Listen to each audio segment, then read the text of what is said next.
pay ewo dwumadi so but akwa elections ne definitely ene ma na dodo na beka ho ensem ewo ha efa election 2024 sen ena parties no emienu womo gear up for the elections enano ena yede tudwa se odwani chem ewo Asante Mantemu a omienu nyina ebebo mo hodwa ewo ha na omo eko eye efompa na omo eko ye campaign kan womo nsem ede kire wonwa womo ebeto aba no na omato wase na wato aba no ede amomo ene nyame eye adoma menya Dr. Solomon Kwatin Fokro ono ebeba bekan yensa na yedi dwumadie no se de wosi edi ne pepepe na fei yenra anase miamenua Gabriel Siedu ono so eba bekan yensa ka Gabriel Siedu akọ NDC won ekasama party no ewa Asante Mantemu a wono account bi no edi ne nyuma dodo na ewo bekwai ene ne mpotem no ba bekan yensa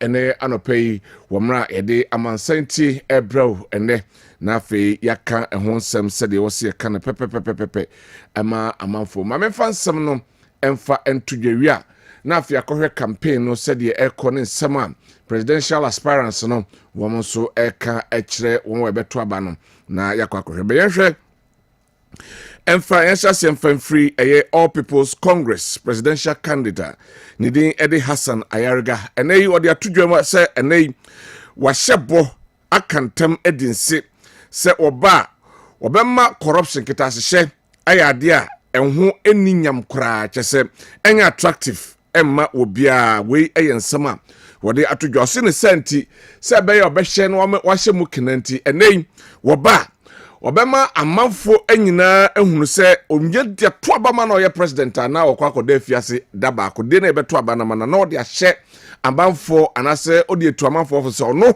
kra akoda aye afiase na se wodem bo ho musuo bo ho pem na oye corruptor eno ehun se yenti nsema papa yi ede etudwa enra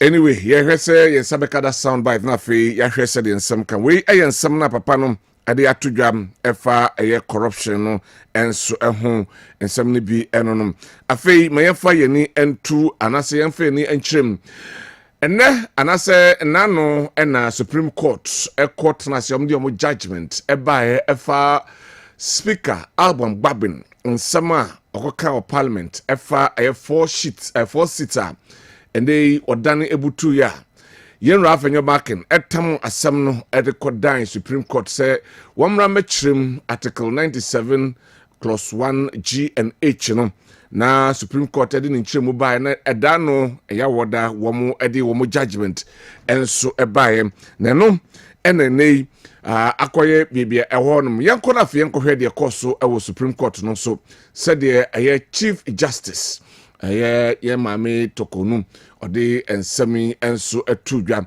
obekaya yekoye na nipa enson ene kotena asem no so a womo ekobua ewie no na enum ena akọ ede ama yenra afenyo markins na mienu enso akọ ede etie yenko ne nsem a ye mame tokonu ede atudwa need the 1992 constitution that the most fundamental and hallowed right of every Ghanaian that the 1992 Constitution gives and jealously guards is that when anyone, including the President and Vice President, is embarking on an act, on any act that violates any provision of the Constitution, or if anyone is of the considered opinion that any law or rule enacted by any legislative body breaches the Constitution, that person can run to the Supreme Court for enforcement of the Constitution.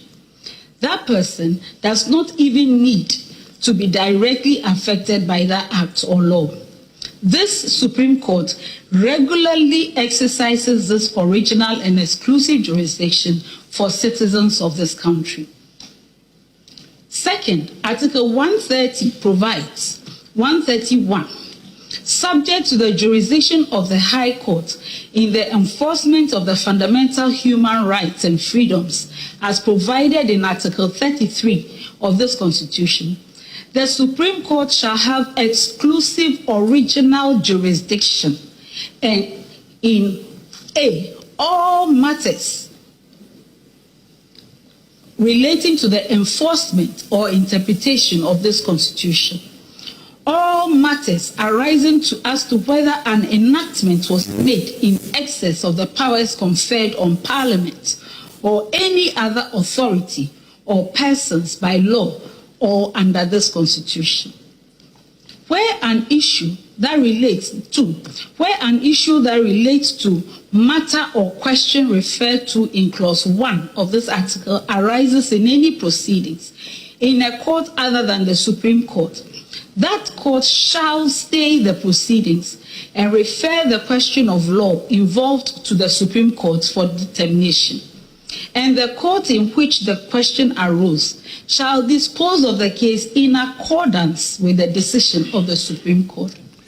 We Chief Justice and also some of the two Nina Nikuvias and Natchese or the Tuja say the Okina and say Mrana a war article 97 clause 1 G and H no Ninchemupa and say se yakoko twaba MOB semra bejefie eni anasem rehwe ni na okọ parliament na oye na dwuma se parliamentarian ewo parliament emre bia ni ho anase akwanya bia ni ho anase kwan bia ni ho se nipa kro no ese wo kwa kugina se yento abama na ewo the next parliament a kire se o se yetwe na se akonwa enti sansam na yenwura agbangbagben ede ebetu dwa no enye ni chemu eno no we eye nsem a eno ebetu dwa. But the question that have arisen and say enei nipa nan a enei agbangbagben etwe omase akonwa no the akwakosin say court answer that clear indication say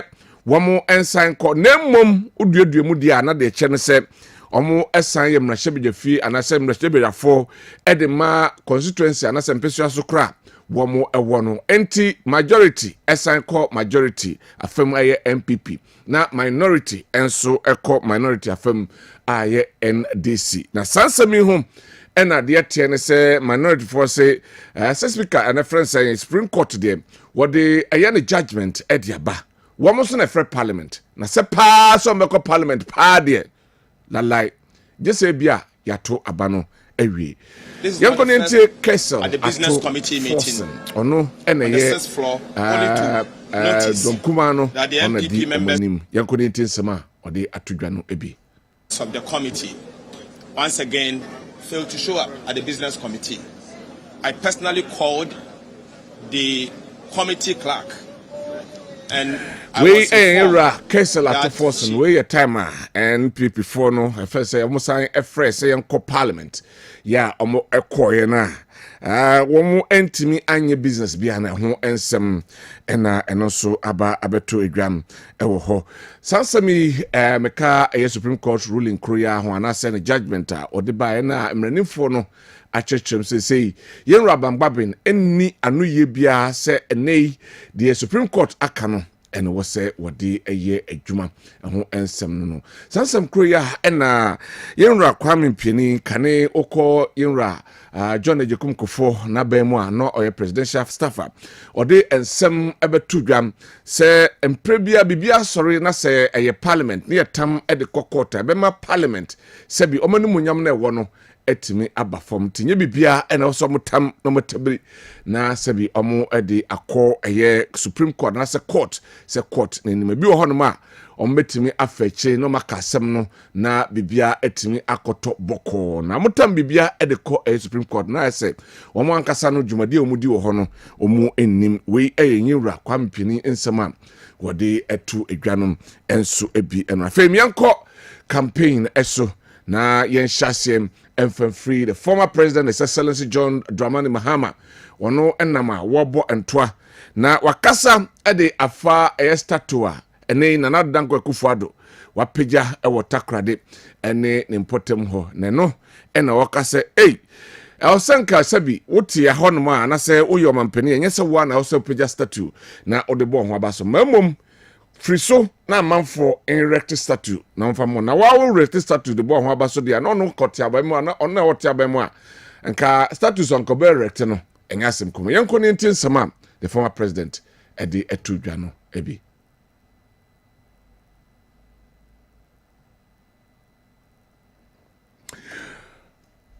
Yerese yensa beka eno na fe yakte nsema the former president odi etudwa edi efa statua ene Nana Dankwa Akufo-Addo erecting ewo eye western eno eho ensem afe yenko na fe yenhwe campaigns ahodo a ekoso na yahase from the former president nsema wobo ntoa no odi ato edwane bi na yenti nsema odi atodwa no enso ebi saa kwan na muka nyina Eastern Corridor Professor Mills ena ɛso ho dan a ɔhyɛ ase ena me so mbeso mu a na yɛto aso a fofia nto ata yefi aban mu na mengindi sɛ mɛba nkwanta mfie wɔtwe na ɛkwan a efi kwasa ɛba ha ɛtesei anka sɛ yɛwie Eastern Corridor na wie complete ezu anka ɛkwan efiri ha nkwanta ukọ dambaye a ofa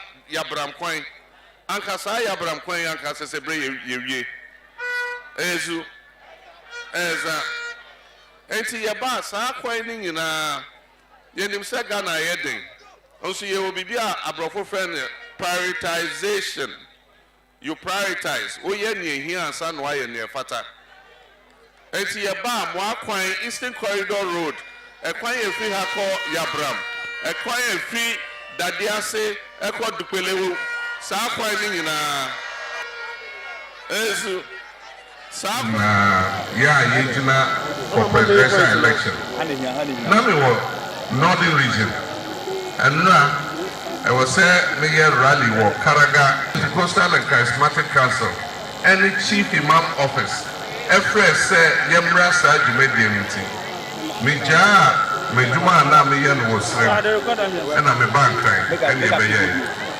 we go do what president amma vice president amma monso na mo hwe bambo for so anka chese ye ka asumdwe e wa bato mo anka se mo ja mo bibia na mo ba na ye bisa se adan na omampani abede chiamba yes o no ye youth program or chere se obeye mampani a senia obenya ejuma ama emabuna ye na abra NDC efi aban mu na enkrofo ni ejuma ye ewo Ghana ha nyina na ye 8.4% 8.4% enfie wotwe a mobetena so sa unemployment figure no every 8.4%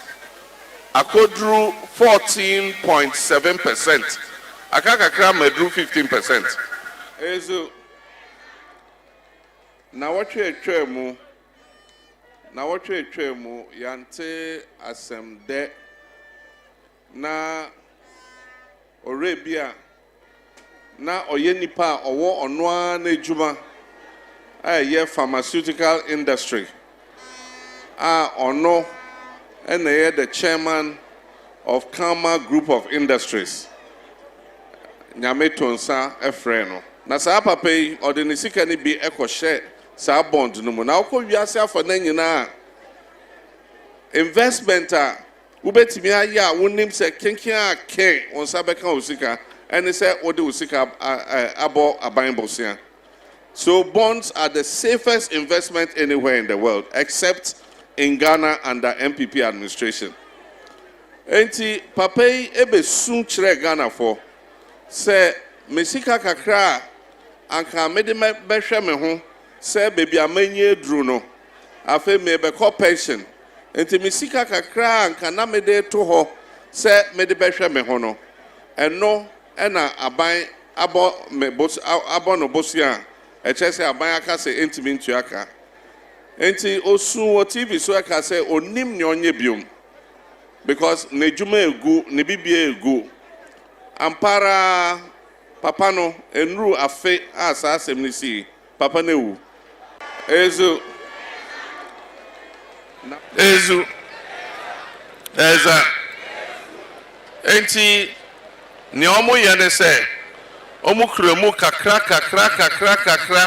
so mo nim se NDC na eba na dumso a omo de aba no dumso foforo omo de aba yi na omo apia ahye NDC so menemu ka say enfidia especially ni omo free amanone a omo ye yiram kanea e wo Ghana ha a car ene ye de omo e yakọ $2 billion and yes it is almost $2 billion and omo de car enti omo manage kame kakra January 7th NDC aban for bar you say hey ene amuso munje na agwagwasem anyway we the former president Amansan Ntie, the flag bearer of the New Patriotic Party, so Alhaji Mahmoud Bawumia on also campaigner oye no nsem ni bia odi atodwa na afi yemra me wo the president Yenra Kofi Apalu ewo ha na yebedi nkomo we oso otwam na ofa ha ko yebedi nkomo timi yanko the former president the vice president who happens to be the flag bearer of the New Patriotic Party on also nsema odi atodwa no ebi. So, we shall just know institutions. In fact, Ghana soon are going to see hospitals are able to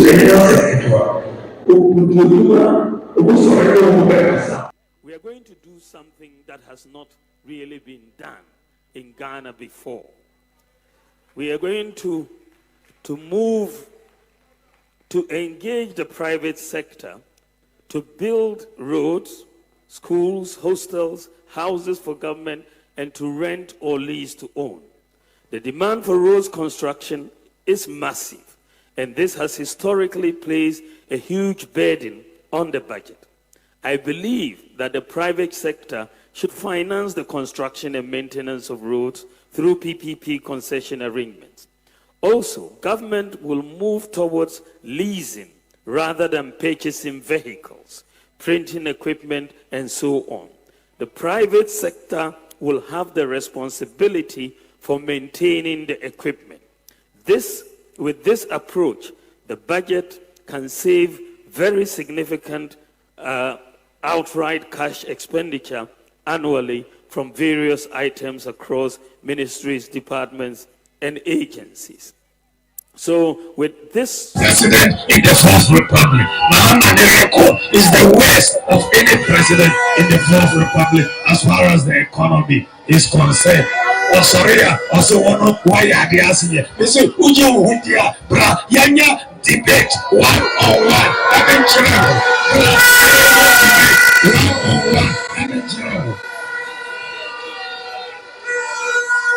they say, Ombrano, we Johnny to say, Uncle and Kitty, we Johnny. What remember? And then go for the kidney problems. And so, until here dialysis. Dialysis no so, Sikano Dawson, Nipa Bedri to me, and 2 years as Sikano. 6 months ago, you started pilot. Say you the dialysis no beba National Health Insurance. So Nipa na omoye over 60, any under 18 for the last 6 months. Omoji dialysis under National Health Insurance free. So pilot, you're the pilot, back area from December 1st this year. From December 1st, all kidney dialysis patients, Omobeji under National Health Insurance free for kidney dialysis from December 1st. Again, sir, Sikana na yedi tuya koko ikuya umama fees no. From next year, koko ikuya umama Cocoa board ebetua omu university fees free ama Cocoa ekia for mba.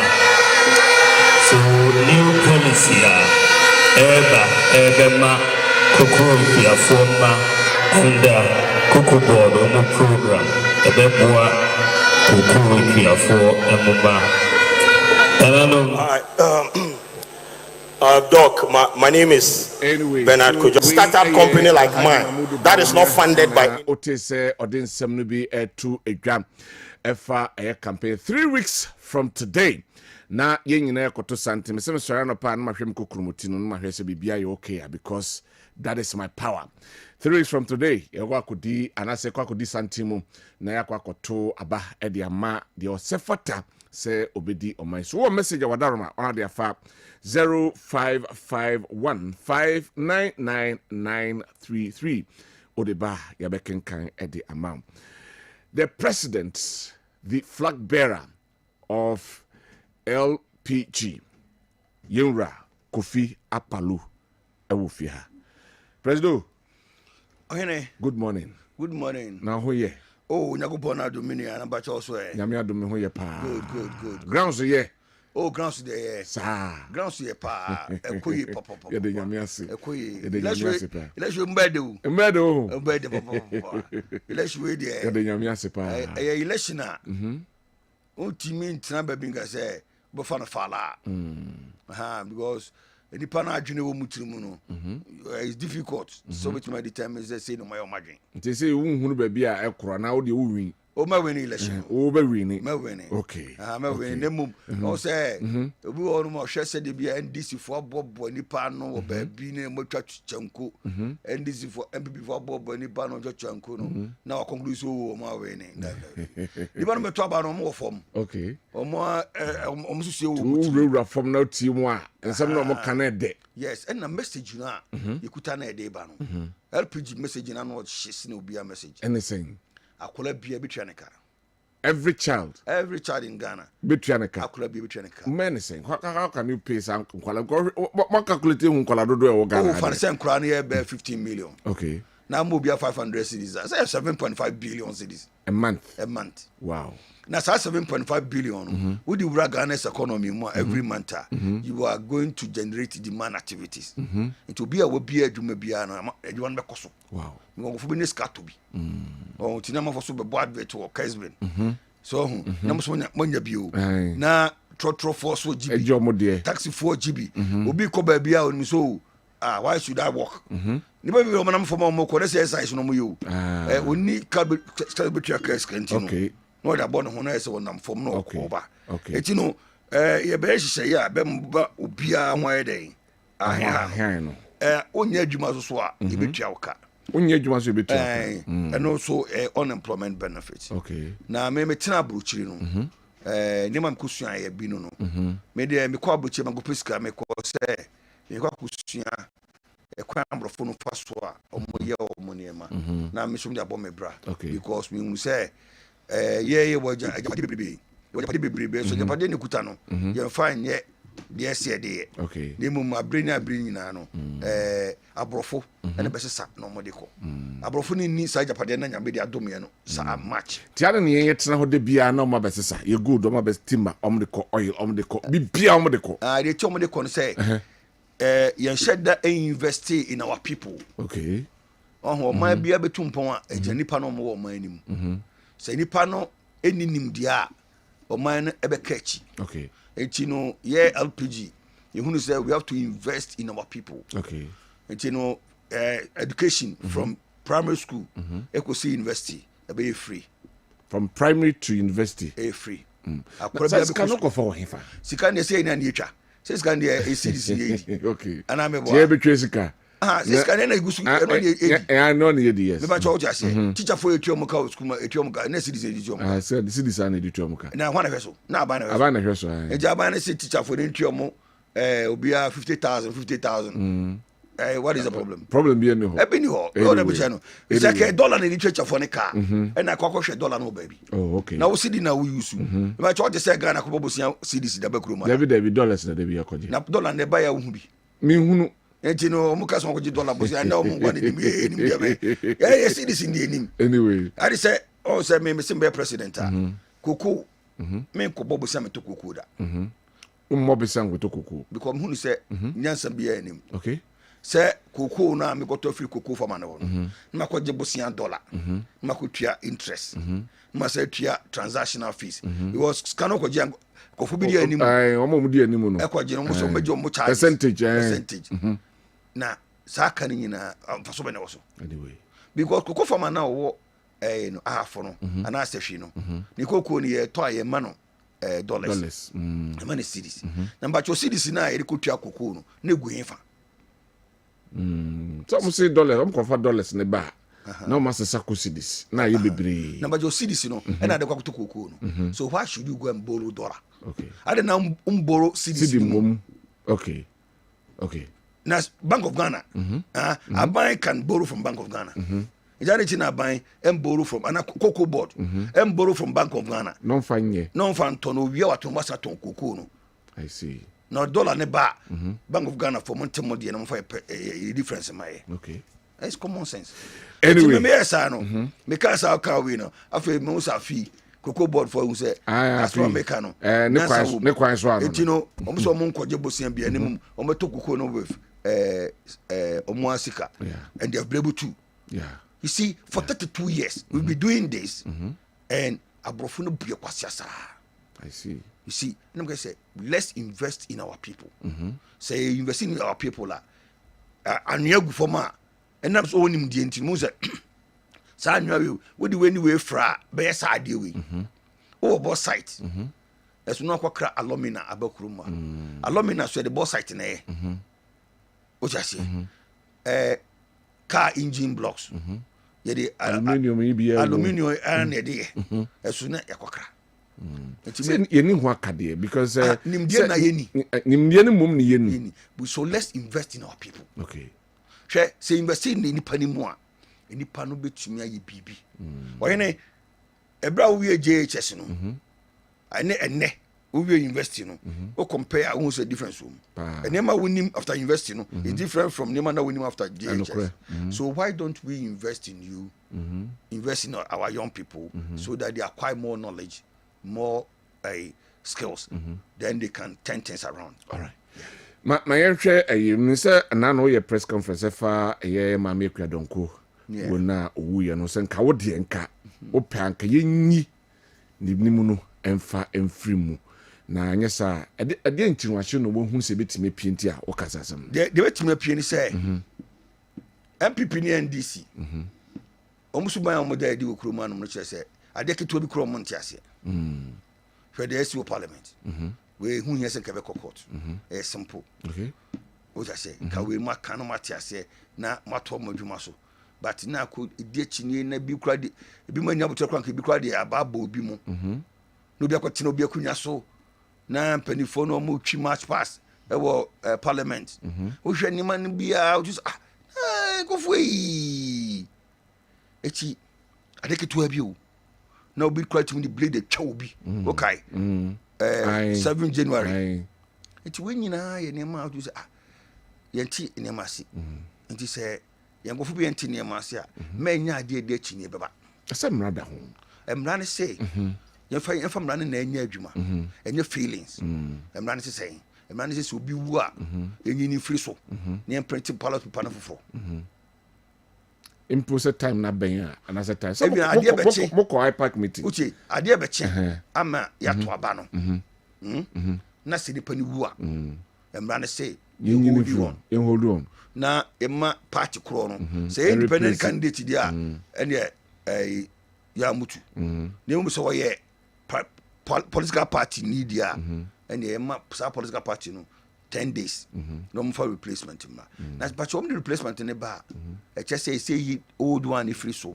na the new one there to what will you do? You have to reprint the papers but easy say one day the feeling now feeling is say sika na o must spend in the doors nti so guys o mo ya be hard na face so o hwe time no isa but obi awu So there is an incident. Okay. So you should take your time and then redo and do the right thing. The cost and time frame no cost will be a chance say nipa but nipa nkwa ene sikade ne ho ya nipa nkwa ho hia pa wo su nim say ekuro we mu na no yekoto aba e wo tachiman ngofo bi anti ho omo ho ase obi ase nipa be se mienu ase miensa ase sen nipa nwotwe no mo iti sa nipa nwotwe no omo nkwa no ehu hia enya ade achinye beba kuro yi mu hwe ye to ba ni wie kwa no de no be count as valid or invalid. Also invalid vote. A spoiled ballot. E can as a spoiled ballot. Me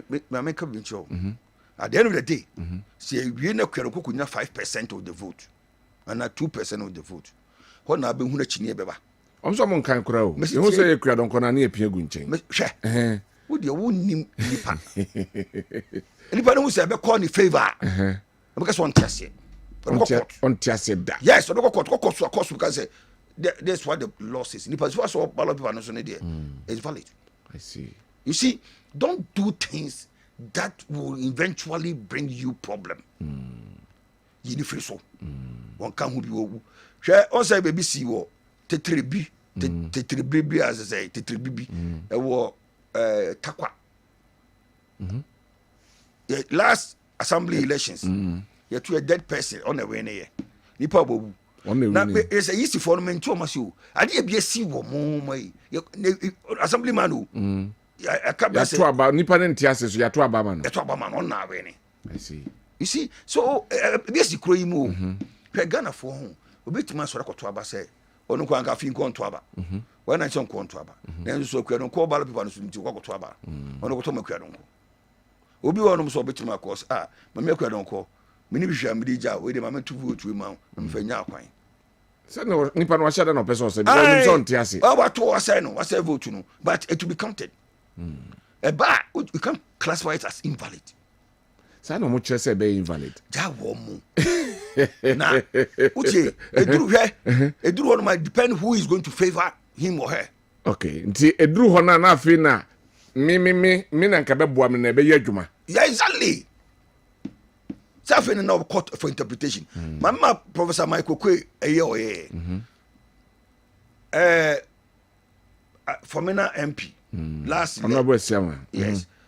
Utuana mo bi so ko independent. Papa ne se we in free parliament. Abe ensa na ho ato. Abababin the same yina bi na baba me fa so. Engo fo bi si da bi om the court. Om the court no. On the court naka. Court no say Baba I am from so. Just my Kukwe am from so. But nobody challenge my Kukwe there. It's your feelings. Nya bato. To the communion pepe said there was say may be uncle contact to court. Uncle in favor and I feel na metamako court ma court. Okay. When you say the percentages and the working presidential.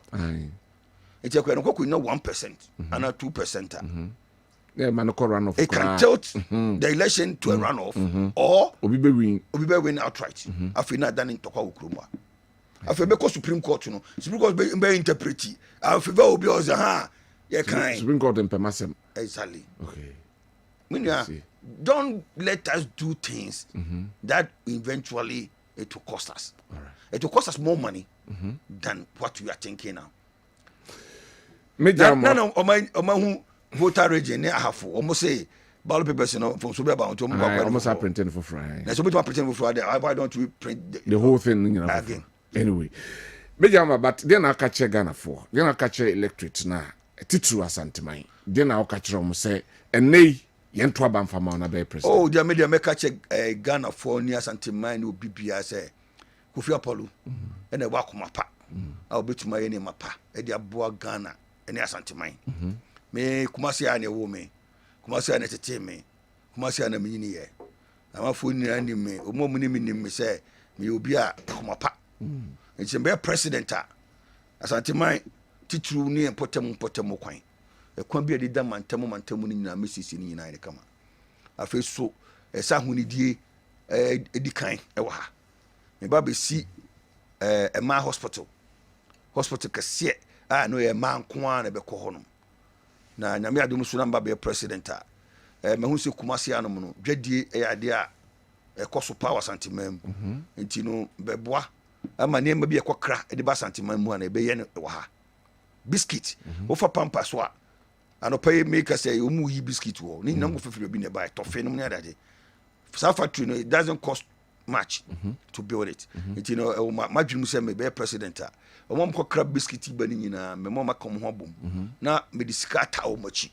okay big loan e da ma so mo gina mo from beef factory na mo produce biscuit no ha no se de bia mo kokra biscuit bia nya den ema mo amo eye mpaboa me say me see big factory e de ma shoemakers all the shoemakers mo asantima mu nyina no you be see very big factory na e de mu na kuguo na mfidie bia o mbetumi dia ye mpaboa e de seda brofo no ye no bia no ya provide no ho dia heden e de mom na you bia ni a ban importation of shoes nya da dia abakuruma so be so the shoe fia brochire ba ebo de beto so no wa bedwane because ya just yenkofo ni nya adwuma anye it is a boa ne so yenkofo na sene ye hu se Kumasi aso amafo pam ntade pam e say timi build factories a e betuma ye ntade wa ha na ntade hyewe ni de hyemi yenko kra mfama e be ne wunyina okrumu a ba cosmetics anku e de sra anku e de ya ni nyina aso e betuma ye bi wa ha ne so say boa ne build those factories e timi me de me botaye simetri e na say eneme mini say amafo frantoma de akwa ye ni what I say it just say me build that kind of factory in ha e be santoma no ha okay what I mention won say santoma mu ade entoma de enfa ni agro entoma ya de a ye ne je ho enti no e say me si factory no ha na ye produce ha na emrate ma ba woni nya adwuma ye na e be set $10 billion job fund okay so $10 billion job fund no eno no obi bia se bio be so obi wa adwuma no young people no where we university where we polytechnical e ma abosia na dey build business and some also be some madwuma yi Mr. Kessben and ni so ade hunu so the dwuma wa bie no e say tim sika wura na dwuma nim na wotim bia dwuma nim na offer more workers the more na offer workers na so sustain workers no na bebi so ni adwuma ye den aye so nyakopon ya adom na be president a ade ba ko asanta makoma so pa some ye no asantima mu ha any magazine for no on say e setimi boa mo na build a car manufacturing plant amma wo mo yes car manufacturing plant because we build a car manufacturing plant o mo magazine nyina be come abom amama about the cars ha okay now on just say because o come magazine ye wo straight bibia mutimi ye bi it was straight for ye wo engine for ye wo electricians for ye was sprayer for ye was officer one mo ye kunyane no ho ye woni nyina bi eti ye bo ma no a we ye ka bom a ye be ka so that me che no all that they need is working capital eti ye be come bom na ya boa wo mo na etimi build a car assembly plant magazine eti no en so de hu de eso na ye be hia na emo a ekokraba no eno so ye betwam ye boa e farmers no no mo aduamo no ha kokofuru na kofa ba no so nso betwam ye be ma ye poultry farmers no to say top man farms and food farms all the poultry farmers no mo around the country no titu asantima mu anom no ye omu nyina be ma omo bosia said be ya ometima ye no be 100 times of what they are doing currently okay na ye kofa kokofuru bi anye den ema ba kan see because oh na so mo kofa kokofuru ba so madwuma da bi and then no we make place deposit e wo da ko farms so otimi nya abotre e ko fa akoko no bia be 6 months asa na ba be duru Ghana ade tina untimi fa sika no da ko farms na e so produce amount now so the bedwa so be den ababeton you know that's what you are going to do right presido when you pass it through you be say dey nya one on one oh sure na ye din command na yakwa koto exactly hu ya pa thank you very much na minshira woni inshira won so pa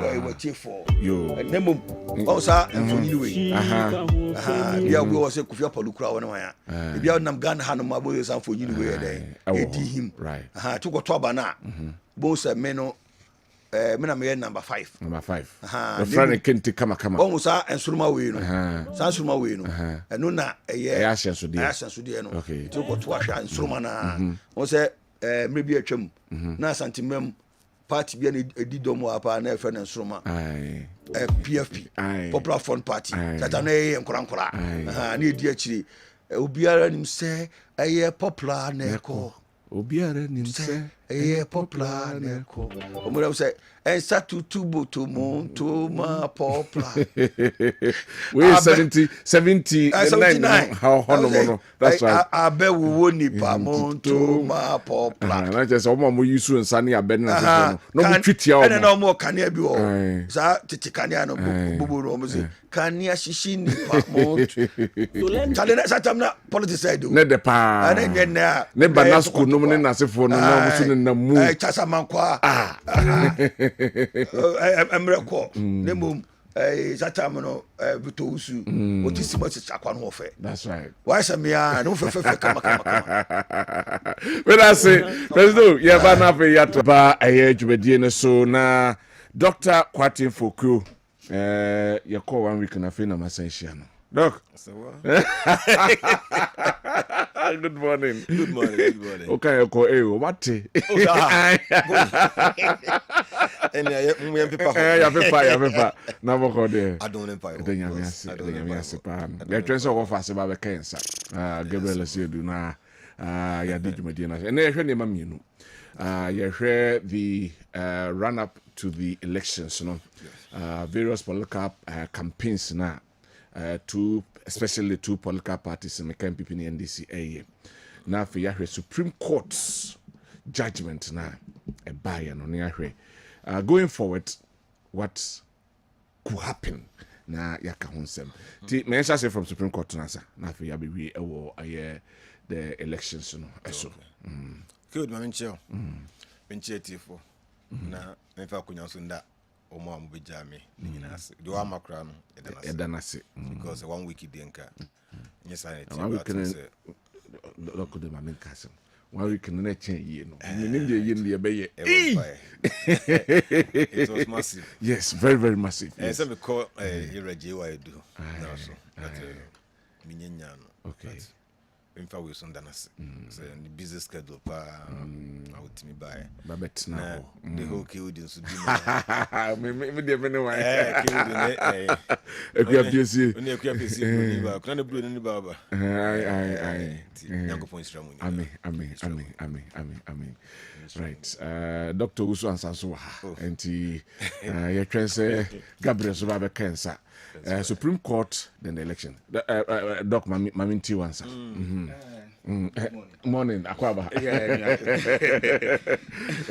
Supreme Court no there I can't say so much because I see penny dware wi a nsuasa and I hear on some bebre nso a and normally me ye hwe afterwards me so hear on some bebre a ebum and ebum sort of the mission and na penny wo wire mu bia na wode e wo fie okay nti se wo wire mu ne se wo mbu penny no ho a wo ba fie a penny no ho no e se wo bu no on sa man no ko wire mu ko fa yechide ayechide be se 30 egu ba bi no se wo nyina de ba fie na ba chide na na se nkura ni su o se jaja no so wo mu yen oduru fie a penny no fie betia no okay o ko duru fie a no su ayechide de nyina egu o se me de menya hwe ayechide ko an de ba abere ba ku fie o se emusu be na o de ba foko baby o ko fa o mfo mu nyina ko gu ho o di mreka kiti no stand on gugu ho duru ha na abere wa no e wo ayinu mu na ayechide mu no o se me ka kiro se penny no wira mu bia na ofi nti yewra ba ben ebe no chance no see ya kan say de wo ye die enye lawyers me call law school KNUST na Nyamada Roma the economics and law me lawyer for no libre echeretere ma de lawyer techi ne mpanimfo aka lawyer sapon no cheretere me bi kakra ba me hwemu a intent ade wo bitirim so obey ne da ha ne ye ntam fa mu ha no fo se ke odu tu se na obi akote se adwuma mu ha de da chepa no de bia be 10 years time na so 2 years time me fa konso yo me nya me fa ko ni ebu afodo akotum so kan se den yoro mama nko ha ne bu obi fo o sa ha de no ho bi pen da ben no yoro mama I don't know. I didn't go to me. One time, I maybe an who cracker, you know, the old deal with mammy, a Vicky Hammer say. So could you come on to be a record on so say. One day, Dutching politics when you're $1 million will be jay. One can so now. And why press I keep to be papa so have a say, master. What's changing? My pamo, because. I said, Basana, you money about oh, they are money. They all can, they all can now, we say now can. And some of the measures good put in place. When you be about your chance in you. Okay. Every human being is a potential criminal.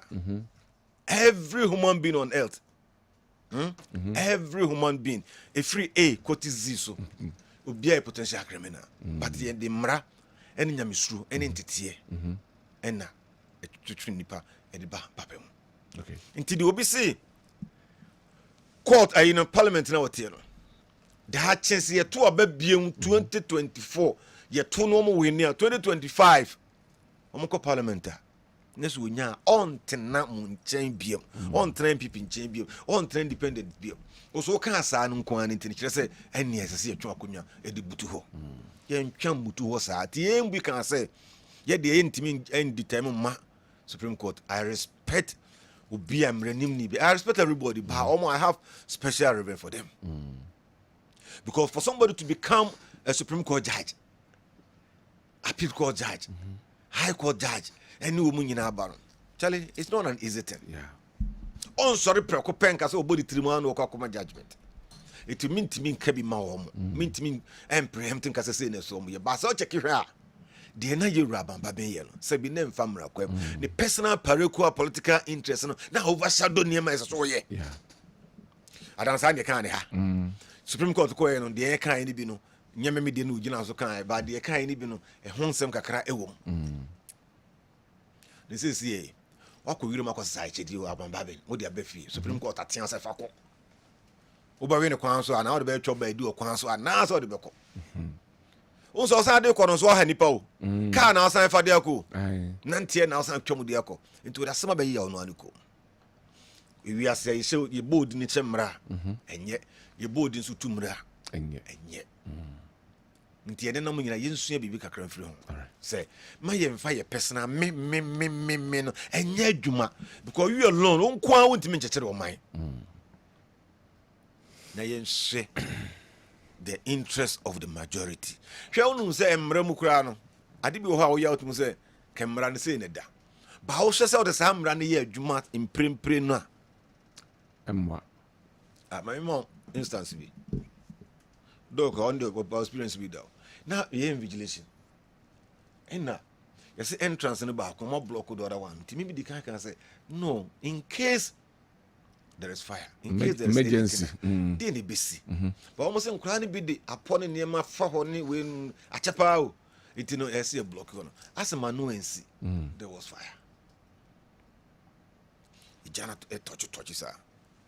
Invigilator bakwa oye stampede invigilator bakwa no say akura bia amfa the paper bibia nto ho enye dansan wo pie na me say master san mra ne tie say wo examination na wo pie say na say ye ba this an emergency mom pie nko because exams you can even set another question for them to do money go on nko it was an issue but I was able to evacuate everybody actually no that people was set aside. And they paid it more everything was. Etinyem running Yanasa Chinchina, you can't explain all to the latter.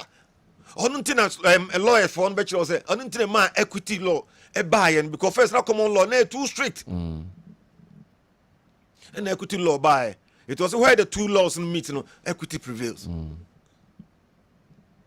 It is a miracle tia.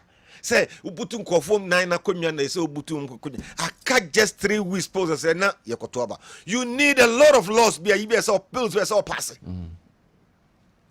na so pass 3 months appropriate bill be say budget to say whatever mechanic can yam fanche because nyima adwuma so pass say law no to ho budget no more approve to say the obe win next elections no ba e common ne no no but in the 3 months there no atoto niema after 3 months no no had the budget ide abeto won se mo nko parliament mako pass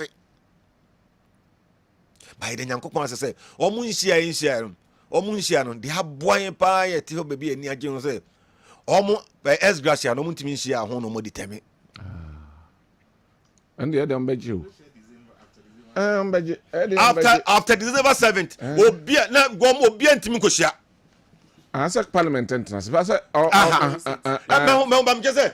onu say samre nkoma kotena se editema obia hun bosia ode kaka ode do we me twen na when I printed it ma me twen na as gracia and say the menyan na se. Ba hasit na no obia nkonya as gracia ho se obia nko.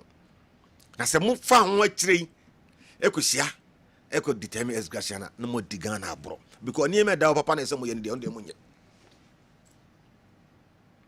Going forward, what will be the implication? Won't see a KBD, but going forward, loans will also approve, grants will also approve, businesses maybe businesses will also more vetting approve, Sunday morning as quarterly budget now also more yeno and going forward. Wudini esikruma omusada boneo. Wudini osikrum. Ubusada bone. Debi. Di omo pe. Opposition for ni penny bi na ekoma o. They wanted to do everything possible to bring the country to a halt. Yenkum edwafo endidwa. Yenkum edwani se wo beton banchi ana wo bie FM kama ya ye irakese ebie ni kama no obi bebie bi o ha ose monko bu ni bakora mu bu ni diengu debi Kessben ba ya che FM bebre aba ba wo na se you adwuma yi se de be ya obi ntim overshadow, and that is what we have been doing. It is office of political party no research am I no kire say first power no na move is about 6 months ago, 8 months back. Now if we say, oh, you are winning, say na mo say policies no nko won kitenkete na man for se prebuo na doors o mutimi mo prebuo sa so obi anko ye so one tra kronketo an mupenti e kan won ti ase ni e bo prebuo bi edin tonton na e nimpa no achi anoma anya apan wo chi anoma ba ko bi no e buruburo tawia ene we no na se no da san kwan no osuya na fofora beshem ono bi na oso mbobɔ na mfa akokɔ nsem fa metena kwan no na montwen ba ko ba beshem bi na sefo mo no eti montwen amanfo mo said no anya adwuma amanfo check yourself so here sa mo say no 24 hour na waka no me am tipechi number 1 manso kwanta hia kɔse ntem ho no 24 hour ne de bi enkame etimi nyina so ntimi nyina so fa ento aba no akeka so because university first year metu na school fees amanso oboa ubetu yakra na sa tuition fee na so utia no you know kete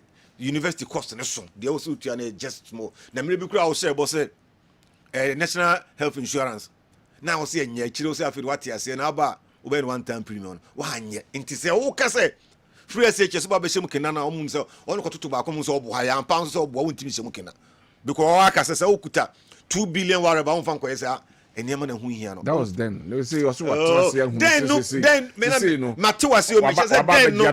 Oh say na wa sakra wadwina wa kokum obeyire.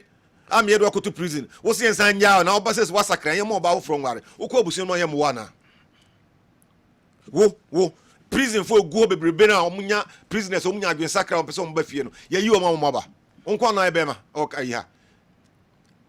Ye den kan me kwa ha ya. Enifia ene de mponche kwa hayo na de ntina chenchena ese se wonko ano onte be na so meti ase pa meti ase se krama enifia ene de mponche kwa hayo na ko pen na mo wire mo de mponche na eko da bi so ntumi ntibi be enifia na se bi predator a chani pa no to ho tremba.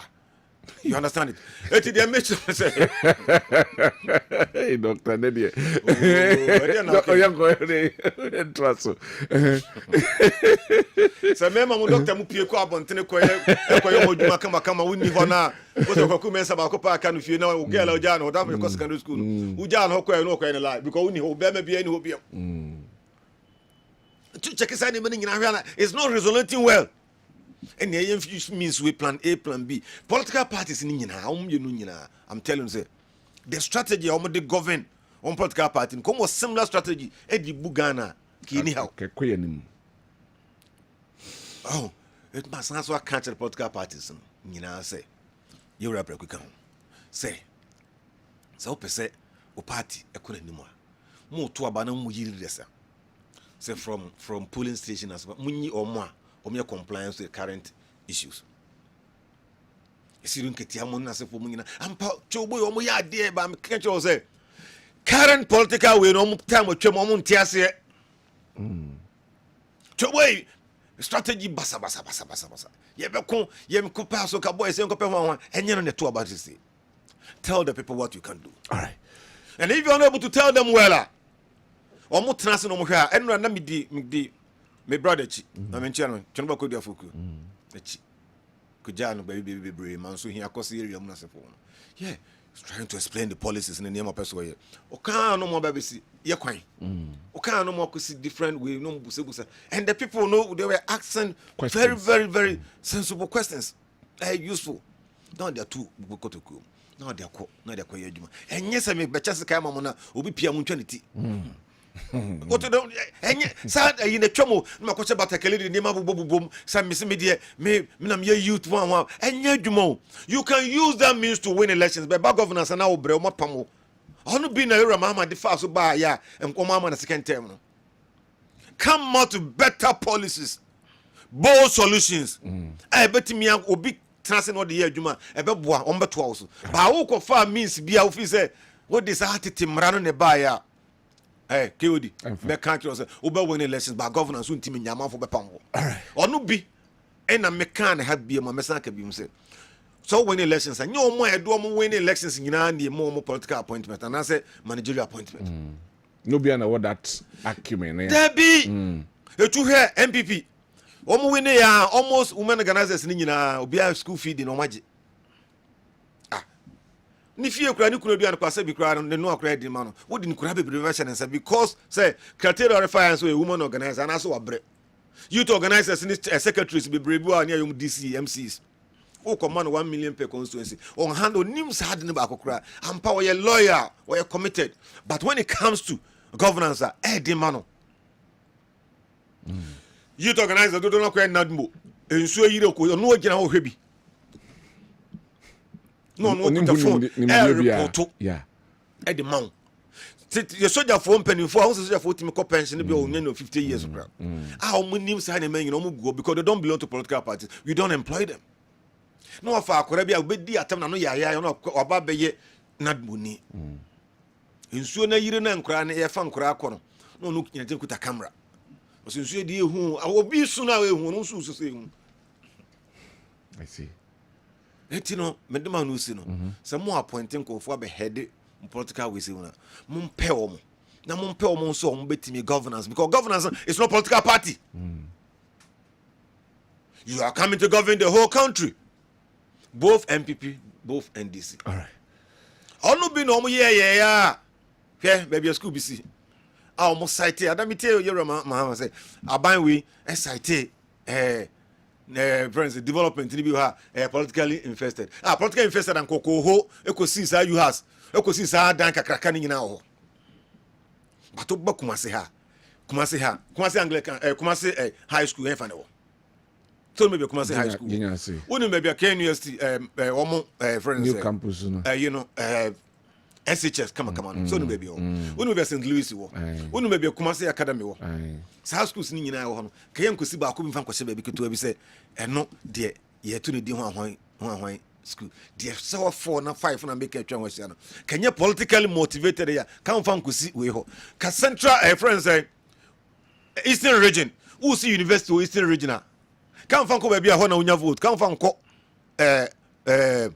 boame na oni baby American eastern region never no see university so many ho no na good who see wo eastern region ko follow ho we mo ho na sefo no kan fa nko hye we o kan asema ni ngu asem yero mama kan asema ni ngu ho ba kokora baby akosi university eastern region da kakra kan nyina we ko see so man I'm not saying so many for they don't deserve it they deserve it fine but say wo hwemu ye na wo see university the whole eastern region na public university ni ho capital ni ho wo du san ho de ko say baby a wo nya vote ho free e de ba no wasan so nya ho adan ho tete na breku ne ho ranka breku na ache na kunu da so no breku ne bosom bi tete no ya obi enkom no obi ensom no ba wutwa ntora boso ofu no na ase kakraka oni message bia mo mfasa ne ma ne ma no de yesa retreat nkofo bebre ma nkofo bebre abufu and they run away from him okay that etino mo discertain as say no youth ni nyina from 18 to 24 years Uyi nipa 10 jina hoso mo koto ba sisi a MPP bet menyam almost 9 of them. Nipa 10. Yes. Hey. Doc, Onunti na huro mo kan say enya sa na te de one friends o ko university first year no be krokro be dada ho na mo ba first year na be to office am. O mo chira hu say hooks because so ko Kumasten University na ko Ken University baby am ko school papa. Ni nyina sa schools ni mienu nyina bia very good universities. No who the contribution of Ken University and I say KSTU. Yeah, near you work KSTU, most of them most of them free. University. Yeah, I respect the university. On the tell me, ye. I'm free hoa. Me ye. Boss me ye first degree one me call Bedfordshire University. Man to muda. Any idea come on PD by a day bois. We say one. Kobusa and Kurana or say any graduation, so you are Kujina hobby. Kobusa almost say first year ni ba ni cost saying. Baby, you better quiet major. Time na affordable house ho you remember ja ho call you kosi boss agla because how do feel say be boa no one compete had no feel say how dey mami 1 minute pe feel say how dey na be boa no because a vote politically invested I had there no e wo I asokra man pon wan ko ho some of us told him say o mo renovate no mo nya ntem na nkom from university for na ho nya university hostel ni include the university village and as a student village na nkura ne nkoda ho munjo musika kakra ni enfensi bi nka ho wose da bi ahamenya vote kesi ntifa nko saglame no di because do me ka de call saglame no ja ha de ne guye ine kan say yes so full line interchange you know and biem ko ba bia na ha gan na ha kuma sepa koye wose the Greater Ashanti Region project da bi that time no ja no de call nkra koye Dubai e ko fa nko fu Nigeria e be bo ho dawru wa ye du ekwan o Dubai na se Ghana for so ani begia okofa Sofia free Nigeria say o megina no meka kire me ameti pechi number 1 say why ye kwan no mtutia no. All right. Doc, nasaba. Mame ko Dr. Owusu Ansahona yanko Supreme Court na for yenhwe the election 3 weeks to the election, exactly 3 weeks and ne kwa kotoba na sade na sa doc mami too mami ntie tifo na ahwefo nyina ya 1990 kakra this week ntie abusafo kumawu ne san betwa mu ko fun so no de bia se area ne na other places ne o mu ne se Supreme Court de ne de se o makanwi implications e beba mu no na misura chire kakra mini asese ni aye no ebe din jese bi e kakra se yebenya parliament bi etisi na one party ni be kwa kwato abama the other party o meso nyansa o me gidi se MPP for no majority caucus for etoma the speaker the current speaker no so munu omo ho dia na menim ne ebitumi amom anu ho wiase bi okay na ne ma me misuro ni se ohwe election we okay me nka say ne besi possibility be to me see me ma one scenario yemfa ne say MPP are winning parliament na NDC are winning presidential can they rule based on inside the SC ebe dem papa you see ya de bia me ho campaign e koso nyina ni me Ghana ni nti me take size wo de ma take size ne say wo hwe campaign no a ye wo ene ede policy say ye ene de I say you have to do it now and ye wo de ehwe dachi na Africa ka ya ka echiri we wiase nyina ne say de bia ye hwehwe de ebedi ewu ene nkwa de ebedi ewu nkwa anti policy ne ba ye campaign oh come there say it will be about the same thing oba ohwe de awose wuni ne no so o me de be ma no plan no plan it won't say America need to America we're planning for Africa ono tin krumo 50-year plan for Africa Japan is planning for Africa China will plan for Africa Africa has no plan for Africa I'm out for planning for Africa Ghana Ghana no what is our plan doc we dey cast so an be me dey ya me pa chen say now so wo ho abeti an say Russia wa African president ono mu Asia mu wo ho say European Union say Africa president mra no mu ni nkomo America for so free obia Chinese they have 50-year development plan for Africa I no be benefit wo mo But Africa, yeah. Wow. O the banner the baby see Ghana there so. Say Ghana there. The beard and now you're not two tomatoes 2 cities and 3 cities. You see that kind of because sadden na yaka baby ayaka. We have to look at the future. Yeah. Current problems in the world by your menti. Dachinti. The BIA politics now say me PBB deal.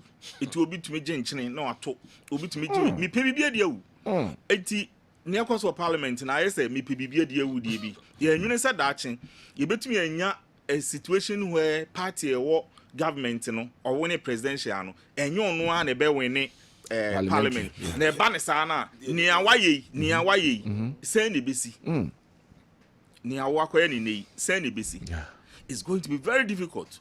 Minia he campaign ya ekosu nyina na medi kan se wo hwe ewiase nyina ho obi e hwe de ano yonko ye ne baby ode ne ho beto daache nansa bi na me wo campus ya na me hu American student bi a no ne nam ho na oba be ye me interview or solicit open ni information bi hwe ni din na me bisa an question ba ko na mienu na wo se okamu no kura kire me unma de ano nam campus ye open course outlines Upper course outline. Course outline na e de trade no eno nko na o analyze as ni PhD. Yo ye no. Na on ma go ntia no yes. No. Course outlines na ne de chire student ade. Nti o person ohu students na yo ma e chire omo no ade no sa na ombedwene. Nti o person ohu in the next 30-40 years enipa a ombedi oman so no sen no madwene. Wow. Sen no musedwene. Wow. You can see this is military intelligence. Omo send you see say the bear omo delay with us omo say omo suan we school omo suan we school we no man suan ti emfamfa ho o te adwene aduane a obedi ne na ho. You see the problem is that o de na me tin sempi a that's why ha me re ye wo ho sesi ye wo ho ye wo uko online digitalization a Dr. Baumiaka ho asem. I think that is the way to go. Yeah. Let's be very you can say yes so now we party some no and I'm say the way say economy we journey for economy matter document too. Yeah, defining economy too narrow. I say aduane a yedi nko a aduane a yedi ni economy. I say oko market na akoto we na akoto e me titi nsem bebre na dollar ba akono na free yedi free 1 cedi na cost 7 e cost 4 cedis 4.7. Let me tell you, say President Mahama, former President Mahama, and a tiakonya so from 2012, Bepim Sabria, and Kadola and Kedru say, the Ntia and Kedru baby, and say, okay, so far 1 cedi, and a call 4.7, which is the answer 4 times. It take times 4, or just logic. Times 4. Around that same figure, 1980 thereabouts. You see, what I'm trying to say is that Sanyo Mano say a Kwame Nkrumah et horse abrena bepim sabria den ya enwoma be ko na nim kaka na ye market too many di omu ye market queens di omu ye ni nyina ya enwoma me say me gitum say president bi obabia at least Sunday ni say market for no mo nko adwuma onye ne farmers market na farmers ne fa enuane ne mra direct na mra direct funso enko tanka 30 cedis 100 makuma 100 30 cedis na eduru krom ha minu abeda ne 5 cedis so what I say the almost easy market no but onim ni nyina no ubetumi the digitalization and neutralize some of these things, especially importation from abroad. For some time now me to me nyoma online no me dia bremi to be yire wo de no so den wa ha eguho obi anto abeteso one abeteso. Look, I have a friend that name. When I hear about this 24-hour economy, I say nipa bi nante ko adwuma ni man sa na why 24-hour economy. Now wo koda o phone edum. Enya adwuma 24 hours. Look, I have a friend ni PhD. E Canada. Who say we are send baby edru no. Obi ada no obi asori. It is all person o market where marketing say bia wo stock exchange na wo ye adwuma. O da o Ghana Hana stock exchange na e wo Korean baby ye adwuma no no ada. No, those people work in the night. Banking, international bankers, they work. I attend meetings, me lectures in the night. Ebia now all lecture students be wo Kuwait ho baby. O ma fe no ma sorry work class. The address or sorry. Na online, which my friend, we can be okoda hotel, unma de kro. Obey de e wo fie. But o ye PhD wo Canada. The lectures no Ghana time na be 3 a.m. But based on network adwuma wa hanti otumi ye edeko. When we talk about economy, enya aduanidi o, enya aduanidi. Say I say you defining it too narrow. Say economy no akoye say to na ton eno ni economy no. But the what comes into it? Tama you know apelu me ba na meeting. The human resource building capacity. Building capacity. Say ba ne sa no a obi ada oba bi no. Unso wo ye adwuma. Na ye nua no mu ebie YouTube account omo ye nyoma Minia anadwu nyina omo nye poster edi sika ba fi omo ehwe no abonten omo hwe a unya sika sen omo ehwe no Ghana o na anu ase bia mekote I say yes nyoma bi wo ha Nigeria fo ayansa na na Kwame Nkrumah otwen se Nigeria any independence ansa na ogene de Ghana Kwame Nkrumah 1957 otwen se Nigeria fo any independence ansa na Ghana ya independence and then sometimes some of the information in the system that I get to hear yakwa say your generation no dey kakra ye pedi nkuan ho ena ye dwene eti ye menti ye nwene ye menti ye nwene ensem a ye nwene dia ekoso wo wiase na ye mfa ye hu nhwehwe ye free global village say nye village bi o ye ko global economy economy na ye wo na global eti se wonyoma wanye wonyoma ye na apaluba me be ban metie ni oka so obetu ankofo nyina aka omo nya adwuma obetu omka how do you identify them without you need data on them say nipa we or ye adwuma otu tax say we na enya adwuma nti we na wose memeniska if you don't have that data obi abeba so onya adwuma obeden we hu because a lot of people employ themselves so if you don't have that data obeden kran na hu say we etua na say we say metua skama no that is the kind of economy I will say a building the economy ni nya to tokodi nko a only me patche but yen campaign we me hunu campaign a ebi futuristic ehwe daache na ebi nso aye adwen say ohun say na ano ayi bi na da ha no ya nya de say ti me ba me de ma no wadi na wa penam bi awe na yes Africa will remain the way we are. We should be thinking about baby we are senior corner so that omokra no ebi ni mu aduru ho dada. So we have to run. If they are walking, we have to run. I will say you to America. America na no shipa and zan you to me drew baby omokono. Me this campaign, I have seen 2 or 3 people omo policies omo de babo nteno futuristic. Okay. Baby or out means say it's at the idea stage. Idea any plan. Who's out to me adwene say minya we ame. But uni plan e betumi aye and there are some that you can see this is the clear plan. I mean, towards what can be achievable. Okay. So, oh, you have a Intimidate, Nyame make country will be and say, Okako to Abana. Ye nyai, and no sadena de to Abano. A come day near commonly, Ghana, I say, ye a toda body, and Benra, be manantic cry in a few days. Boduma, Kumaus, Boduma say, Oko can't acquire the body any other market one. Okay. Or I won't say a cockacra because any irrigation system near the end, ye. Or why now we see. It is I and come to me and Nedriania politics in this annual man. I think baby I kakon. Let's look at. Hey, that's and you find a Ghana and Casa Pesayako. Okay. Why not a planner or the Abba towards baby a Pesayako? A bit to me the alcohol. You never say a quackra. Baku say, Yemfa airport. Baku say, Encofa VIP. Baku say, Yemfa Cape Coast Quine. Baku say, Yemfa. Why not a plan? A beboy. That should be the issue. At then you never do cranny, but why? Can you never say a combat? Send a Bessia Cono. Aha, send a qua, a beboy, send a qua, MY. So what you say? Yeah, quite crying the BA. So be ours and Usico. Obi rent a car, not the car. Obi so far, no, a VIP. Obi so far, sprinter. Obi so far, we no. Obi a quackra. But you see, you look at your country.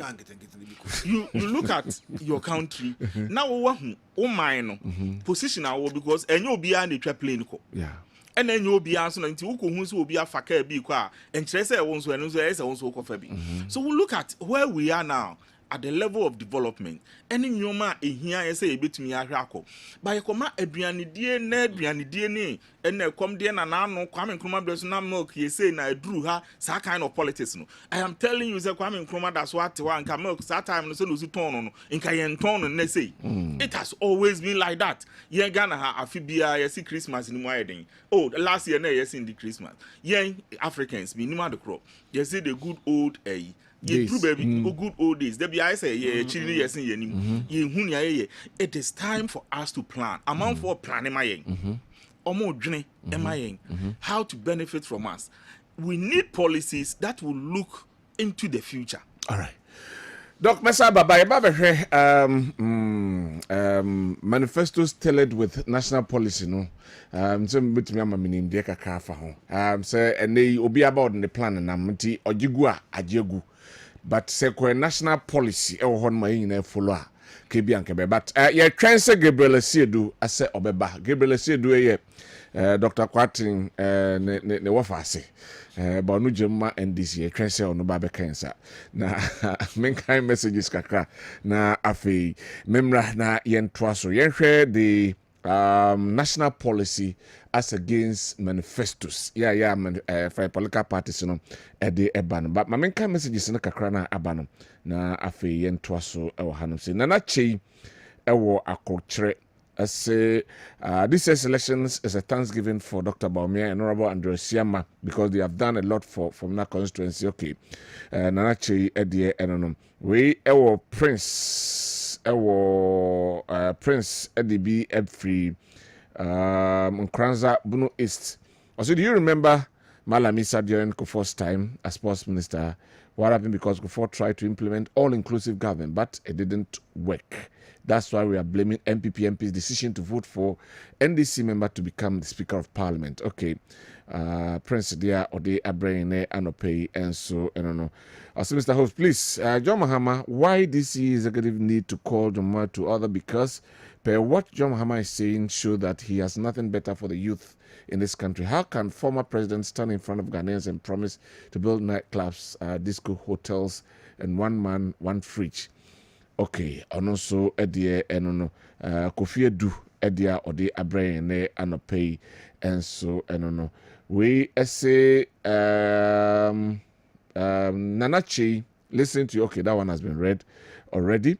And he said, Kyori, I like the idea of Dr. John Mahama and Atta Mills took over Kufuor. Employment issue was 1.3%. John Mahama left office in 2016. Employment issue was 8.7%.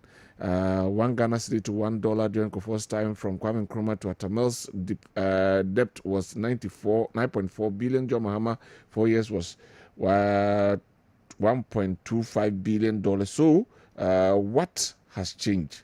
We free KKR or ETRA and Oduwe Abraham. Good morning, Cody. Sometimes I found it so difficult to understand why politicians use unemployment for campaigning. Unemployment is at everywhere, even in advanced countries. Here, Ghana and Africa decides not to employ KOD. Thousands of people have been employed in Ghana since the regime of the NPP government, and it will increase unemployment since we have a good policy as free SHS. Further, Ena Oduwe Abraying Ene Anope and so as a son. Okay, Father Diana Ode Abraying no. Seriously, good morning, KOD.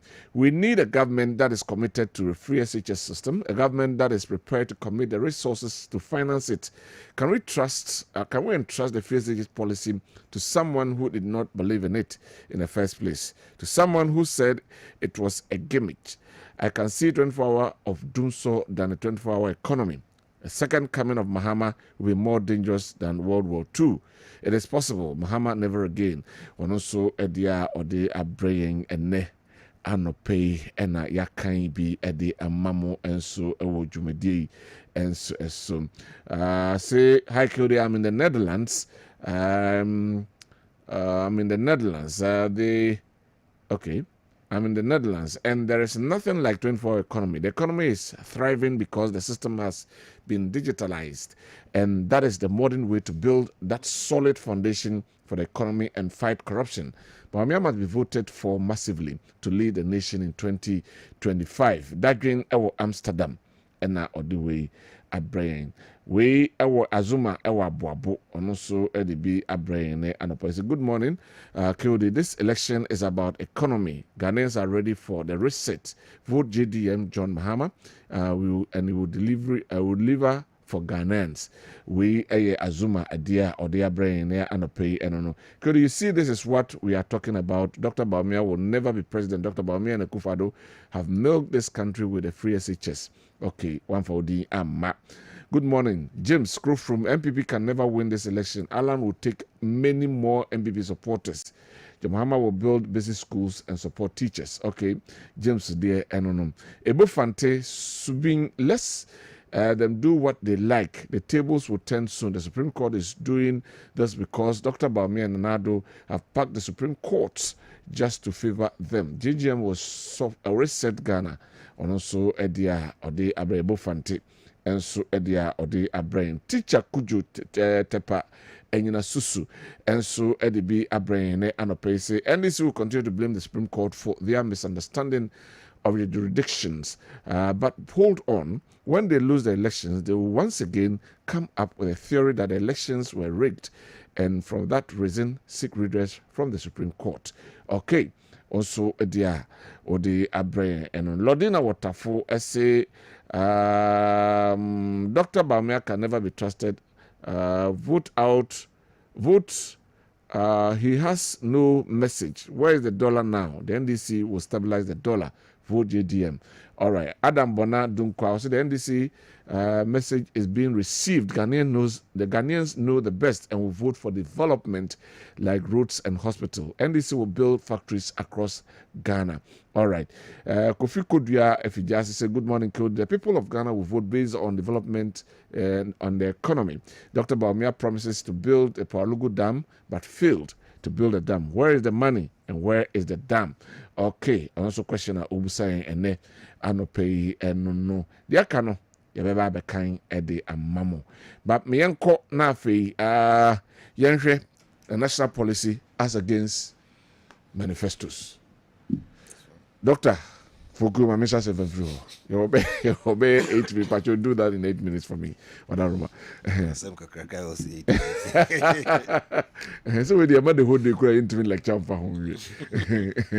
Jody, my main throw, I mean, can't I get to abuse as far as unemployment air concern. You remember, could you know what cabin?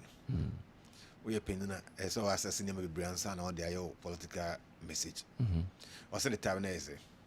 The unemployment 7.8 And it's about 14.7. Check where you 4.7. No, population growth. Ghana, your youthful population. Okay. From that time, no, not to the population of Ghana. Say na beka. Okay. They be say na beka. So now around 25. Now, for the definition of unemployed and as employable age. Okofa ILO, International Labour Organization, there started from 15 years. It started from 15 years. That is between 15 and 60. So bracket now they found more year juma. And Ghana before no compute now they compare other developed countries now. DNBC. Ghana 15 years ben a year juma. 15 years, no, this all gonna say. Take a say, others was said, and answer with him. Okay. No, make it wrong. Others was said that, and now with him. First, no, another time, and then crown code JHSHS. No, we and another donor, yes, you shine. El count to a juma. It didn't become so a juma. But this time around, I buy Papa Bia Bar was sent Koran from JHS on secondary school. And Tim Koran and Combaya Kaya, no Guko, so more juma. Who compete, who yet who quality data on those who are working now. Tell me you. Who quality data on those who are working now. I crowd soon swear that Edna Monima said, Obataking is over a juma. But says, how crown now, Obataking is over a juma that time. And then Mahama, a friend said, Yoruba Umiane. Nana Kufa Daruma. 3 SHS in his house around on near Juma Beam old school them. Into talk of fun say 15 years. and I saw Bia Juma, Ghana had 15 years. No, Akurana, by Papa Bia Bar, Akurano, and so contain, and in the room, in the Akurano, Eco School. A two competing year pa, Kessben started from the age of 23, 24. Okay. Well, I'm happy, Doc, is here. Yankurano, average age of university, say. It used to be 24, now it's around 22, 23. Good. Yeah. It is all compute unemployment rate, and also those who are working now, it's all started free at least 24 years. Because national service crying and say employment. Akran we 23 years or started by Yajuma. And today, you're a mama namono, or nim. I send handlers, the children, and then the tenants, children, and your money be, and son of Bob on Trabeca. At 15 years, check it. Check it. The total number of people Ghana for more the age of 15 to 23. What if free on the number of kind of money? The unemployment rate of Ghana is 7%. On Tiasi, Unim.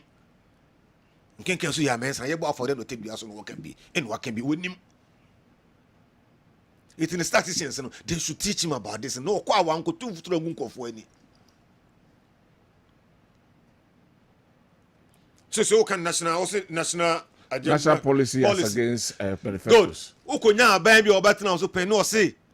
Scanning nurse and they will nim okogina baby nra say nrachi. Say scanning nurse na dey nim na crime na also the Eastern Corridor Road no you will practicalize this on any priority pa. What situation on their priority? How can this one go in line with the national policy?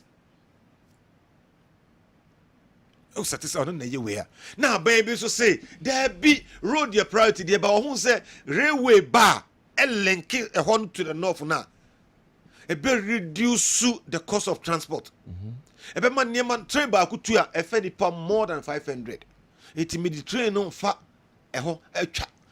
Nsuo friend say akoso mbo sa mo na mo friend white ne bla me difference no because ni nyina any white na so form na bro for the very katre you hu so ni the fitaa te se krata ada white voter ne black voter ne to the ye fan kai hosa obi atimi aye railway so the twam the free the akono also the priority and na dwene nyama nketenkete do hododo also priority ye say e kwan na fa hokọ no sa na ka fofo sola de bia be sha obadi atimu sa be ta kwan so fofo sola wa fa so da uduru yape se bu pe ana se yape fifon no branch fa left was na akokusi sola no fa hod ko upper west but who dey say there be obi so aye kwan ni nyina tamale ibupe yes ibupe no fa hod say no ko o mo to adwene ni nyama ko no fa sa side no ko obi say there be o gina tamala e say onya kwan twam straight e dey kusuo wo boko osoro say onya kwan straight e dey kusuo it e hod nyina has link up oh tie besre Ghana for koto aba no ye besre they open up their horizon na ye hwe say project ben na say a friend say policy ben and obi so dey ba be bo hwe wonum say unlikely event BBC says here yes about sister ba educational policies papa na aban we ye ready to no ma lay down wonum so mba we beto akone so mbek to so wo unye preacher na opopeti mu a bibia wo kan na etio echina nya boy be kwa soro me ko materis utra nyi no konye preacher papa oba be gina wa kan asem na wo betena ho do be ka bia ye yes as a teacher ni bi wo chira dia trimu pa do be ka bia yes omonti ase kwa yes o ni o papa bia no chire me econometrics e wo KNUST or free mukra Professor Men he was one of the best but no nonsense. Yeah. Very strict. Very strict. Econometrics we were try be otu se ni panti ase. So much so. Ono ba on kasa on sere o kire sa. E na guy ba ko. Ono e free SH something wo be kwa area ho na. Paul be na no kete was eh. Onu so ka na kete say pi. Si ni pani ahuto. Say papa nati. No pi akwa one thing. No ba oh on kra twi no on ka twi o. So si ni pani ahuto say. Oh. Yes. Look, the Okana Ntie as you newsroom. Oto no boss di twitire mu next time ba free work na fi na de bi na oto okay ka no. I see a policies no. The fair education policy. You Rollins the buy or cofa GHS buy. It was very good. Kind of focus on but subsequent about be or buy no change GHS policy concept. A buy no kufo buy no kufo. Now 3 years, 4 years. 4 years in the buy, no. Some of us who say 4 years a buy, no, not a resource in Bibia. Nah, come, go back to that be. Masano. It was the policy. We buy also we see. Baby, I buy better. What to the dean? My friends say Jubilee House. Hey, Bill say how you buy yanko. Oh, baby, go baby, you buy yanko. Hokra be ni mantie the enter hold and power na hold. No changing the wako why didn't everyone know the wako to say Flaster House. No, you have a wife. So you're supposed to have a national agenda. And yet, policy, nam na ko system crab ball, na ball, na paya, or some by me one person, one football. And that is what NDC is doing now. Firefighting approach. Would do had the obi can or yeah, or say any assign a tear the army on the babishim, it in Bahama Mamwe. Would do on bar Ebu Maya any year. Yeah, Gody, the amateur tertiary education. Nebo aye den akosoro e fa agina accommodation this also oba now policy ne say oba obetu akura bia school fees first year the amana is not the policy won't tackle the cost of the high cost of education won't tackle bakokura mitena zo kama suggest say nka me na menya chance ka affordable housing ka magine nyina no mesi bi oba na me do no a student village and a hostel shuttle buses form domoko inti akura ne tena den mo bi botu 500 Ghana obetu away for the whole thing sesi ya be school parents bi ko tua as high as 10,000 Ghana cedis a year for be and babeda just a year. Yes. Oh, me kan no man for na check ya hwe me mo hostel bi adi but me aware e so o mo kura bi 6,000 Ghana cedis baby obetu 3,000 emma 8 months 8 months baby obetu 8,000 and I said 3,000 there for obetu 4,000 emma bia mako 10 e dan baako na e dan baako emma e bia 30 something we should one washroom one WC just imagine what will happen. It's open so customers all the policy ba e be sonko for asna ma the cost of tertiary I above for more I say one first and we see hostels no others over my private and as a government e discover room say oboko school papa to say KNUST papa to say KSTU mo compound no mo land ni bi no ye be see ye be pay say free say the tax be free say be say ne dey akosi hostel e fa nipa e be 10,000 oh all public universities in is ni nyina wi afi courses bi o ha e ma private universities no ateki ke na ma pressure on accommodation in public universities in Abafom. Come out of something like that. And yes, wadam for be and now girlfriend be a to school fees are ni boy then and quantity. So Debbie. I buy who say, friend say, a month for school can say the gab na a demo from SHS, JHS, eba SHS, drop out, Cosantasi MA. Cosantasi MA. Neko check it. Omo no mu wie DHS omo timi ko secondary school no ko SHS no before free SHS na nu 10%.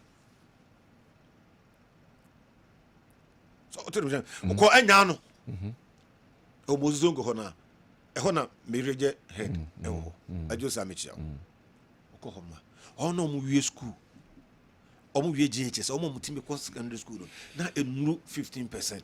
Inti aban bi ba over here say there be amount for school university kra enko secondary school kra on kase onu nti no say they say we check who say the major cause I am nko school say the cost of SHS no eso nti the policy ba say me you onu free at the gate no open am amount for timi akọ school e bi oyi free ho no go and check a number of nkwara omu wie GHS omu timi ko that is a policy. All right, my member doctor, time on doc. Member doctor, where you now can 6.5 million people between the ages of 15 and 24. And to how do you unemployment from those who are unemployed? They figure na benya. To catch the mama say on nama onka figure you correct. so onima ne handlers and no so till sa figure we 6.9 6.5 6.5 what for the 6 million what free sa figure no so more unemployed or 14 point something percent what free more 5%. All right. Doc, Mamintio, policies against national policy against manifestos. Okay, minia netiani say policies the yenya bebre wo Ghana if you good course abreso. In fact, the most popular gadgets in the plan. Kwame Nkrumah so be year on also the 7-year development plan. Osha na dodo na free gadgets back plan no mo. And the akoso mo dam ne the cake can ho bebre buy.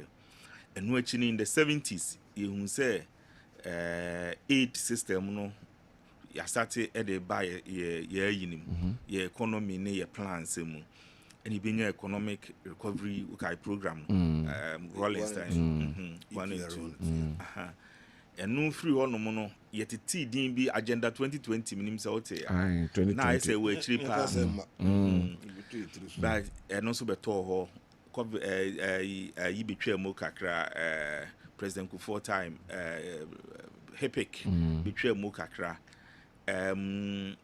nya programs Ghana development say development agency wa ha no mo ye omo ho a ti e won be say 40-year development plan bin so ho a e wo ho ba no and also fit into the millennium development goals no ni nyina ba mu bi enti wo ka bom a ye no na line in terms of your foreign policy program dey you bi programs dey you bi but at what point na do we even measure say you do ha na say you know ha with the exception of maybe development goals na na international bodies no almost shaman almost for so and for some time ever since 1992 ho ba no ana economic recovery program no kra ba no unim ye development plan no I say debt management who say ohwe Gadgesburg mo de no a na yebeye we na I say kani ho but development plans na ba na say na ye no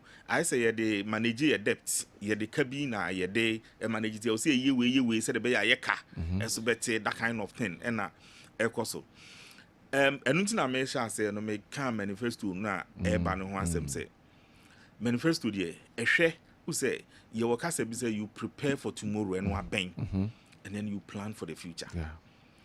But in some campaign no any say nyoma si bi kwa ebi mu de na akoye echena nko ade da che de enka ho.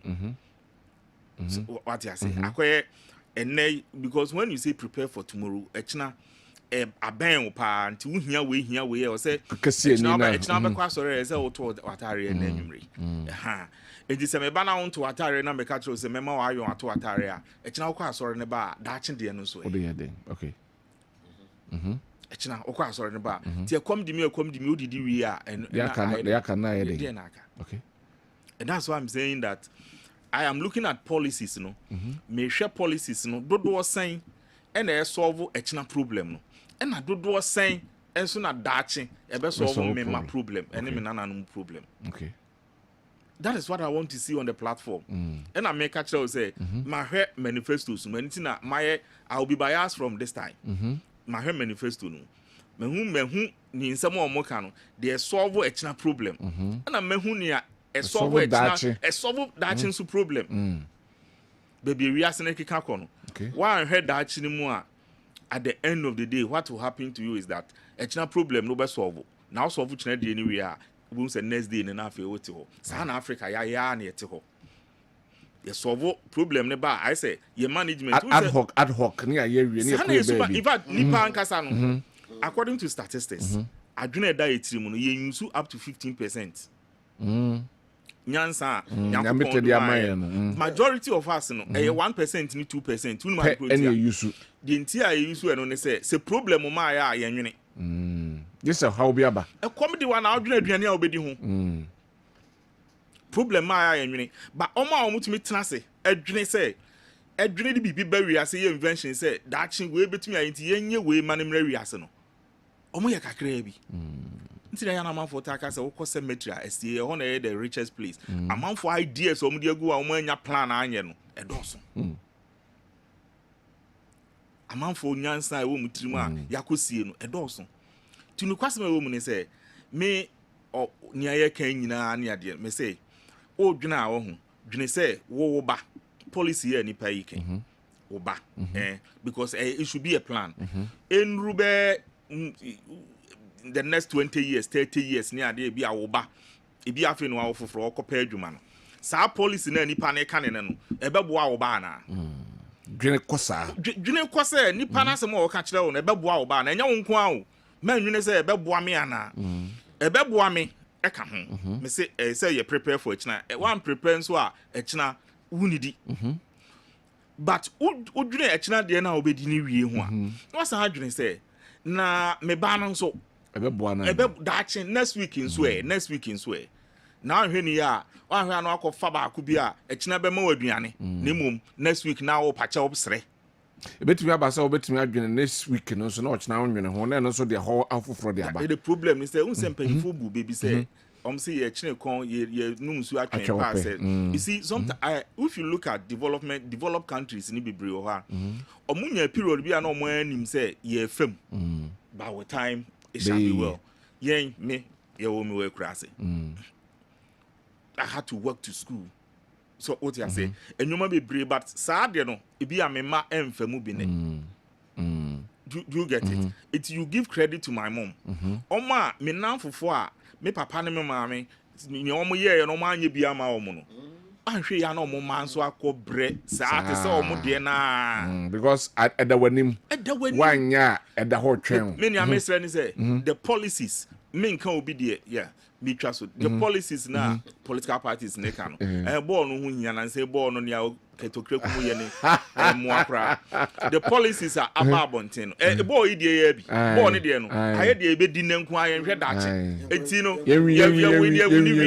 next match next week there's no program for the future enti asamoja amko ye no eno ano no ade na sa policies na omo na platform ka obi ade obeka no dwene ho na hwe say we ebeboa me na me ba all right say policy nye enru ha me pa chodwene hu yi all right better say Dr. Daniel Owusu ansa ono ewo KNUST and Dr. Solomon Kwatin Fokuo KSTU the best university for 10 years best technical university for 10 years running and still counting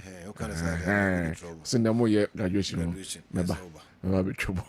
right everybody no esi na Sergio Laka and sports school na ba transna omode sports no atwaso amai me dey Kwabena Owusu Dankwa ekwapie malam yaya your pages omo and a boy djumadi ebrew afei director Stephen Kwachi and sound man and afi cameraman omo nyina eboy technician duty Solomon Atuku omo nyina eboy sorry ama Sergio Laka edi agudi ho nsem no aba abetwaso edi amai yakramo ene anopei bye bye pause